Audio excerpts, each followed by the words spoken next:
চিৎকার দিতে দিতে 50,000 বছর পার হবে, চিৎকার দিতে দিতে সময় গড়ি কাটা যাবে, এক সময় মনে উঠবে যে আমাদের চিৎকারে কোনো কাজ হবে না, যতক্ষণ পর্যন্ত রাজা সেজদায় না পড়বে। তো আমাদের নবীজির কাছে আসবে আর বলবে কিছু একটা সিদ্ধান্ত হয়ে যাক, আর এই কষ্ট সহ্য হয় না, দুজক হইলে ভালো, জান্নাত হইলে ভালো, আরো ভালো, এই কিয়ামতের মাঠের কঠোরতা আর সহ্য হয় না। তখন আল্লাহ রসুল বলবে আনা লাহু আহলু, আমি এটার অধিকার রাখি। তখনই সেজদায় পড়বেন আর আল্লাহ বলবে ইরফাক রাসাক, বন্ধু উঠান, মাথা নামতেছি, অপেক্ষাই তো ছিলাম, আপনি চাইবেন কখন আমি নামবো। যে কিয়ামতের দিন কবর থেকে উঠবে কানতে কানতে। আবুল সমরকান্দি রহমতুল্লাহ লেখছেন উঠবে, বাকি লম্বা হাদিস বললে তো ওলামায়ে কেরাম সইতেও পারবে না, অনেকে আঙ্গুল উঠায় দিবে। আজকেই ফেসবুকে লেখালেখি শুরু করবে যে উনি এটি পায় কোত্থেকা। তো যেটুক আছে ওটুক বলতেছি, বাকিটা বলবো না। আবুল সমরকান্দি রহমতুল্লাহ লেখছেন কবর থেকে উঠবে, ওয়াহুয়া ইয়াবকি ওয়া ইয়াকুল, চোখে পানি আর মুখে চিৎকার থাকবে জিবরিল আইনা উম্মতি, আমার উম্মত কো। ময়দান তো পুরাই খালি দেখি, আমার উম্মত। জিবরিল আলাইহিস সালাম সান্ত্বনা দিবে, এখন পর্যন্ত জমিনের উপরে কেউ উঠে না আপনি ছাড়া, না কোনো নবী, না কোনো রসুল, না কোনো উম্মত, না আপনার উম্মত, কেউ উঠে না, আপনাকে প্রথম আমরা উঠাইতে আসছি। আমি বসবো না, আমি তো অঙ্গীকার দিয়ে আসছি হাউজে কাউসারের উম্মতের সাথে সাক্ষাৎ করব। উম্মত অপেক্ষা করুক, আমি এটা চাই না, আমি যে আগে অপেক্ষা করব। উম্মত আসতে দেরি, আমি নিজের হাতে পানি পান করাইতে দেরি করব না। তারপরে মিজানের কাছে যাব, পাল্লা সামনে না ঝুঁকলে আমি হাত উঠায়া ওই পর্যন্ত চাইতে থাকবো যতক্ষণ পর্যন্ত পাল্লা না ঝুঁকবে। আর আপনি তো আমাকে বলছেন এই সাল তো তা চাইলে দিবেন, সুপারিশ করলে মঞ্জুর করবেন। ওই রসুলকে আমরা কি দিছি? কি দিছি আমি? বলেন কি দিছি? যে রসুলের কারণে মার পায়ের নিচে জান্নাত পাইছি। শাফি রহমতুল্লাহ আলাইহি পাও টিপতেন আর জান্নাত পায়ে চুমা দিতেন, তালুতে মা কাইপা উঠতো, বলতো বেটা আমার পায়ের তালুতে পবিত্র ঠোঁট। বলছে না তো, না তো, না তো। তাইলে আমি আমার জান্নাতে চুমা দিয়ে স্বাদ নিতেছি। কোন উম্মতকে একের বদলায় এক দিছে, 10 দেয় নাই। কত একের বদলায় 10 কার জন্য পাইতেছেন? হ্যাঁ, আপনি আর আমি কি দিছি? নিজের বিবেককে প্রশ্ন করেন। শুধু 10 দিয়া তো আল্লাহ রাজি করতে পারে নাই। 10 দেওয়া, 10 বলার সাথে সাথে আল্লাহ রসুল হাত উঠে বলছে জিদলি উম্মতি। আল্লাহ মাত্র 10 দিলেন, দিলেনটা কি? একটু বাড়ায় দেন না, আল্লাহ কয় 100। কত?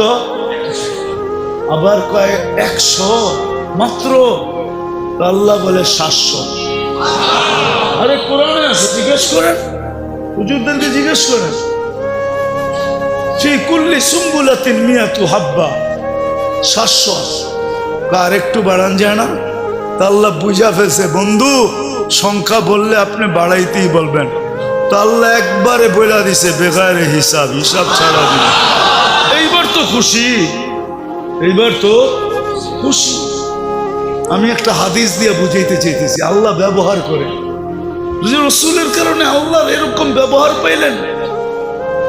আল্লাহ নিজে বলতেছে লাউ বালাগাত দুনুবুকা ইনানাস সামা আমা আশরাকতা বি ফাস্তাগফারতানি ফাগফারতু লাকা ওয়ালা উবালি। ও উম্মতে মুহাম্মাদি, তোমাদের সাথে আমার এরকম ব্যবহার, একজনের গুনাহ দিয়া যদি সৌরজগৎ ঘোরা দাও, ব্যাক করে যদি উপরও চলা যায়, হাত উঠাইতে দেরি, আমি মাফ করতে দেরি করব।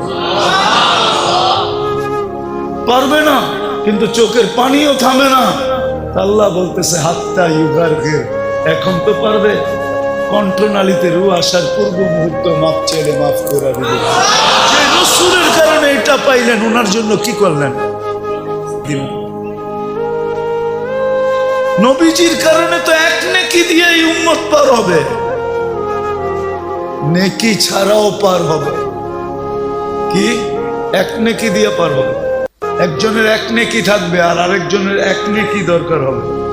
আল্লাহ ওরে ছেড়া দিবে, যা এক নেকি নিয়ে আয়, দেখি কিয়ামতের মাঠে কে দেয়। তো সবার কাছ থেকে ঘুরা নৈরাশ হয়ে যখন ফিরবে, তো অপরিচিত একজন ডাকবে, এদিকে যাবে, বলবে চেহারার এই অবস্থা কেন? বইলা কি লাভ হবো, তোমার তো চিনি না। জাগরে চিনি তাদের কাছে বলতে বলতেই তো চেহারার এই অবস্থা। আরে বল না পাগলা, কাজও লাগতে পারে, পচা শামুকও পাও কাটতে পারে, বল। তো জিদের ঠেলায় কইব একটা নেকি লাগবে, একটা নেকি। তাইলে কি? তাইলে আমার জান্নাত। তো যাবে, হাত দিবে আর এক নেকি বাইর করে বললে যা, ভাগেন থেকে। এক নেকির লেগে চেহারার এই অবস্থা, গেলিয়েন থেকে। তো পায়া খুশিতে আত্মহারা হয়ে ছুটে আল্লাহর কাছে আসবে। আল্লাহ বলবে এত খুশি, এক নেকি পেয়ে গেছে, পাস। আল্লাহর সামনে দাঁড়ায় পাস, এক নেকি নিয়ে আইছে। আল্লাহ বলবে এক নেকি কে দিল? ভাবছেন কিয়ামতের মাঠে আপনি আছেন আর কেউ নাই? আল্লাহ বলবো ওরে ডাইকা নিয়ে আয়। ডাইকা আসবো, বলছে আল্লাহ ডাকে, নেকি দিলাম, বিপদেও পড়লাম, এতক্ষণ তো দূরে খাড়ানো ছিলাম, বালাই ছিলাম। তো যাওয়ার পরে আল্লাহ জিজ্ঞেস করবে কিরে নেকি দিলি কেন? তো ওর ভিতরে বাবায়া পড়বো, বাপ। বাপ বোঝেন না? দেখেন না বাপ? হ্যাঁ, কি মহল্লার ছেলের বাপ তো মহল্লায় অন্যরকমই থাকে, ঠিক না? কি কন? হ্যাঁ, বাবলো কইব আসেই তো একটা, কি কামে লাগবো আমার? ওর কামে লাগতে ছিল, লাগাই দিছি, নষ্ট করে কি লাভ? আল্লাহ বাপ দেখা বলবে আমার চেয়ে বড় দাতা হইতে চাস, ঠিক না? যেটা পাশ হয়ে গেছে ওরে কইব খুশ বিয়া দিয়া খেয়ে খাওয়াত খুলিল জান্নাত, যা দুটাই জান্নাতে যা। আমার চেয়ে বড় দাতা হইতে দিব না। এটা কার কারণে পাইব? কার কারণে? মুহাম্মাদুর